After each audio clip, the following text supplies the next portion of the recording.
Dans les années 1990, l'Afrique du Sud était une superpuissance du football africain qui jouait les premiers rôles sur le continent. Après son premier titre de champion d'Afrique en 1996 à domicile, l'équipe a par la suite connu une chute libre à partir de 2002. Aujourd'hui, on est bien loin de l'époque où la sélection sud-africaine s'invitait aux demi-finales et finales de CAN. L'Afrique du Sud a perdu de sa superbe au fil des années, à tel point que les jeunes générations en oublient même que c'est un géant du football africain. En quête d'un renouveau, l'Afrique du Sud, à défaut de rejouer les premiers rôles dans l'immédiat, veut faire très bonne figure lors de la 34e édition de la Coupe d'Afrique des Nations.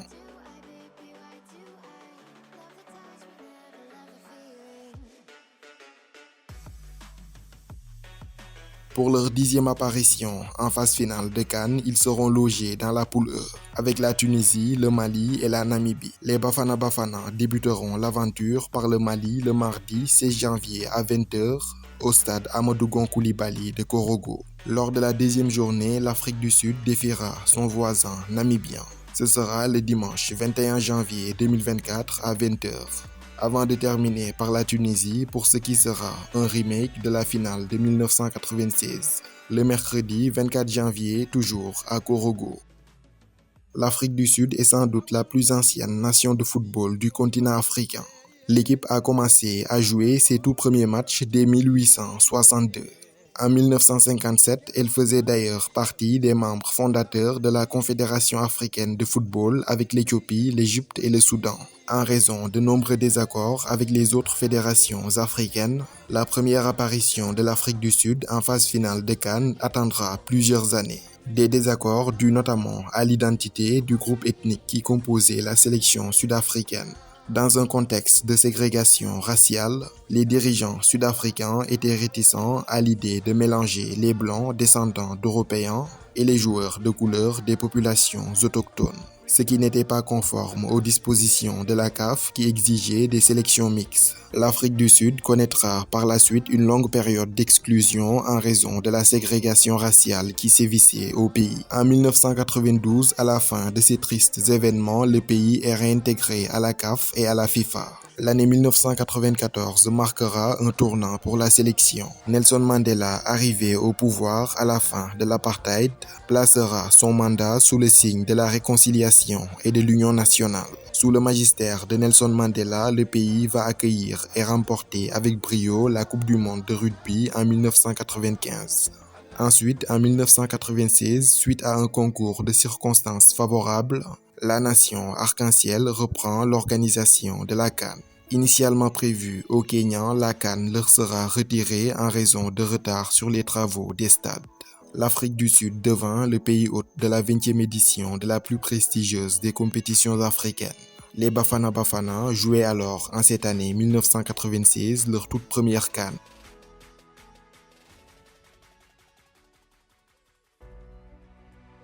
Lorsqu'on est prédestiné à être champion d'Afrique, toutes les étoiles s'alignent pour qu'on le devienne. Quelques semaines seulement avant le coup d'envoi de la Coupe d'Afrique, l'ouragan qui casse tout sur son passage, l'équipe la plus redoutée d'Afrique, le Nigeria, déclare forfait en raison de tensions diplomatiques avec l'Afrique du Sud. Un gros concurrent de moins pour les Bafana Bafana. En ouverture de la CAN devant 85 000 spectateurs au FNB Stadium de Johannesburg, les Sud-Africains humilient les Lions indomptables 3-0, puis battent l'Angola 1-0 avant de s'incliner sur le même score d'1-0 face à l'Égypte. Mais à la faveur d'un meilleur goal average, ils finissent premiers de leur poule. Les partenaires de Lucas Radebe écarteront l'Algérie en quart de finale 2-1 au terme d'un match âprement disputé. En demi-finale, ils se débarrassent tranquillement du Ghana d'Abedi Pelé 3-0. Et en finale, face aux Aigles de Carthage tunisiens, poussés par un public du FNB Stadium entièrement acquis à leur cause, ils remporteront leur seule et unique Coupe d'Afrique. Un doublé de Mark Williams va les expédier sur le toit du continent. Avec seulement 2 buts encaissés, l'Afrique du Sud était une véritable muraille. La paire axiale Lucas Radebe et Mark Fish a tenu toutes ses promesses. L'Afrique du Sud est en fusion. Blanc et noir, main dans la main, faites tous ensemble ce moment historique du football sud-africain. Ce premier sacre continental est malheureusement entaché par de nombreuses polémiques. L'Afrique du Sud a joué tous ses matchs au FNB Stadium de Johannesburg, alors que ses adversaires avaient multiplié de longs déplacements dans un pays d'une superficie de plus d'1 million de kilomètres carrés, en plus de soupçons de sabotage sur les adversaires, comme ce fut le cas de la Tunisie, finaliste de la compétition qui avait été logée dans un hôtel en travaux avant la finale. Cependant, les années qui suivront le sacre de 1996 seront placées sous le signe de la confirmation. L'Afrique du Sud va montrer que son sacre n'était ni un vol ni un coup de chance, mais que l'équipe était vraiment forte et talentueuse à cette époque. En 1998, pour la défense de leur titre de champion d'Afrique au Burkina Faso, les Bafana Bafana feront encore sensation. Sous une chaleur étouffante à Bobo-Dioulasso, loin de leur zone de confort de Johannesburg et de sa ferveur populaire, l'Afrique du Sud défendra son titre jusqu'en finale. Après une entame timide avec 2 matchs nuls face à l'Angola et la Côte d'Ivoire, les Sud-Africains montent en puissance à partir de la 3e journée. Benedict McCarthy inscrit 4 buts en 20 minutes face à la Namibie et les qualifie in extremis pour les quarts de finale. Un stade de la compétition où ils vont éliminer le Maroc 2-1 avec un autre but de Benedict McCarthy. En demi-finale face à la République démocratique du Congo, un autre doublé de l'inévitable McCarthy les enverra en finale. La série de l'Afrique du Sud à ce moment était tout simplement bluffante. 2 finales en 2 participations. En finale, au stade du 4 août de Ouagadougou dans la capitale burkinabé, les Égyptiens, décidément pleins de malice, ne leur laissent pas le temps de rentrer dans leur match. Dès la 5e minute, la frappe d'Ahmed Hassan prend une drôle de trajectoire et trompe le gardien sud-africain. 8 minutes plus tard, Mostafa conclut une combinaison sur coup franc rondement menée. Le match est plié en l'espace de 15 petites minutes, l'Égypte sera championne d'Afrique 1998. La bonne santé de l'Afrique du Sud se confirmera avec une première qualification à la Coupe du Monde lors de cette même année 1998 en France. En 2000, ils vont échouer en demi-finale face au Nigeria de Didier Okocha, mais décrocheront la médaille de bronze après avoir battu la Tunisie au tir au but. L'année 2002 marquera la fin de l'âge d'or du football sud-africain. L'équipe décroche une seconde qualification de suite à la Coupe du Monde et fera même très forte impression lors du mondial en Corée du Sud et au Japon. À la CAN 2002 au Mali, ils sont éliminés de façon prématurée en quart de finale par le pays organisateur. À partir de cet instant précis, la chute libre des Bafana Bafana est enclenchée. Éliminés au premier tour en 2004, 2006 et 2008, l'Afrique du Sud va manquer la CAN 2010 ainsi que celle de 2012 en Guinée équatoriale et au Gabon. En 2013, ils font leur comeback à la CAN mais dans la peau du pays organisateur. L'obstacle des phases de poule est franchi pour la première fois depuis 2002, mais l'équipe va encore s'effondrer en quart de finale, éliminée comme en 2002 par le Mali. Sorti au premier tour en 2015, absent en 2017, l'Afrique du Sud fera parler d'elle lors de la CAN 2019 en Égypte.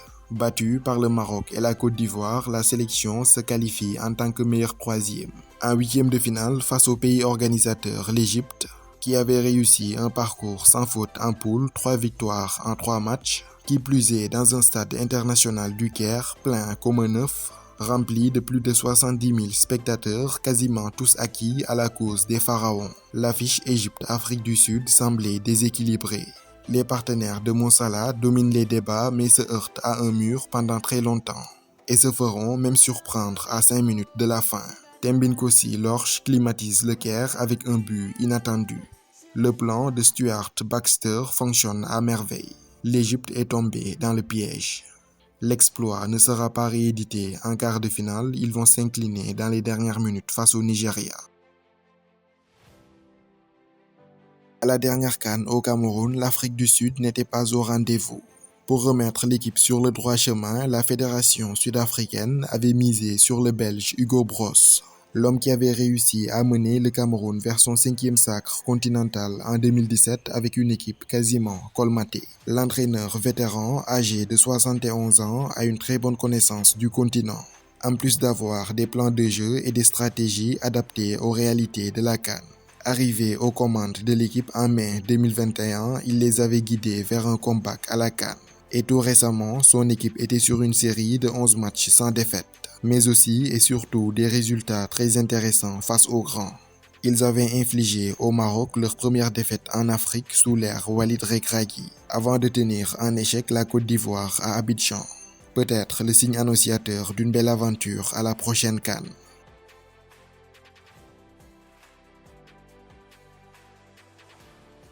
Durant ces qualifications, les Sud-Africains étaient logés dans une poule de 3 avec le Libéria et le Maroc. Une situation causée par les forfaits du Zimbabwe et du Kenya. L'Afrique du Sud débute par une courte défaite 2-1 au Maroc, puis sera tenue en échec 2-2 par le Libéria à domicile. Cependant, au match retour, ils parviendront à les battre 2-1. L'Afrique du Sud va par la suite créer l'une des plus belles surprises de ces éliminatoires, avec une belle victoire 2-1 sur le Maroc, validant par la même occasion son ticket qualificatif pour la Côte d'Ivoire.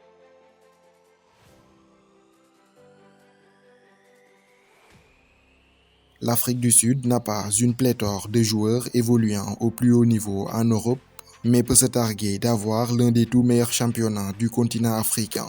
La première Soccer League sud-africaine attire de nombreux internationaux, venus partout d'Afrique, du Brésil et d'autres pays européens. Des clubs comme les Mamelodi Sundowns, les Kaizer Chiefs, sans oublier les Orlando Pirates, jouent les premiers rôles dans les tournois interclubs africains comme la Ligue des Champions et la Coupe de la Confédération. Dans les buts, on aura le capitaine Ronwen Williams des Mamelodi Sundowns. Passé par les équipes de jeunes de Tottenham, il a connu un long passage de plus de 10 ans à Supersport United. Pour le portier âgé de 31 ans, la CAN n'est pas une découverte puisqu'il était de l'aventure en 2019 en Égypte. En défense centrale, un duo très expérimenté avec Sianda Zulu de Supersport United 32 ans, l'un des leaders vocaux de cette équipe, associé à Motobi Mvala, l'un des nombreux joueurs des Mamelodi Sundowns de cet effectif des Bafana Bafana. Motobi Mvala a 29 ans, il est aussi capable de jouer comme milieu défensif. À droite, on aura Khuliso Mudo qui joue également aux Mamelodi Sundowns. À gauche, un autre joueur des Mamelodi Sundowns, Aubrey Motiba, 28 ans également. Dans l'entrejeu, un double pivot avec Sfefelo Sitole du Deportivo Tondela en D2 portugaise, associé à Tebo Mokoena des Mamelodi Sundowns. En soutien de l'attaquant, l'excellent Temba Zwane des Mamelodi Sundowns. La classe à l'état pur, une facilité technique à la limite de l'insolence. Et un pied gauche délicieux. C'est une figure emblématique des Mamelodi Sundowns, celui qui évolue au club depuis 2011. Vainqueur de la Ligue africaine des champions en 2016, il compte une trentaine de sélections avec l'Afrique du Sud. À droite, un autre virtuose, un artiste du ballon rond, très sous-coté, Percy Tau d'Al Ahly en Égypte. Passé par Brighton, Bruges et Anderlecht, il est tout comme Temba Zwane, une icône chez les Mamelodi Sundowns, où il a connu un passage marquant entre 2013 et 2018. Cette année, Percy Tau a remporté le prix du meilleur joueur africain évoluant sur le continent. C'est l'une des principales armes offensives sud-africaines. À gauche, on aura Bongo Kule Longwane. Il joue au Minnesota United aux États-Unis.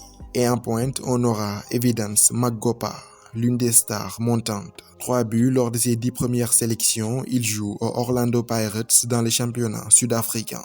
2 grosses absences à noter, celle du Strasbourgeois Lebo Motiba, blessé avec son club, et de l'attaquant de Burnley, Forster. Malgré son retour à la compétition suite à des problèmes psychologiques, il n'a pas été retenu par l'entraîneur sud-africain. Jusqu'où ira l'Afrique du Sud dans cette 34e édition de la CAN? J'attends avec impatience vos avis en commentaire.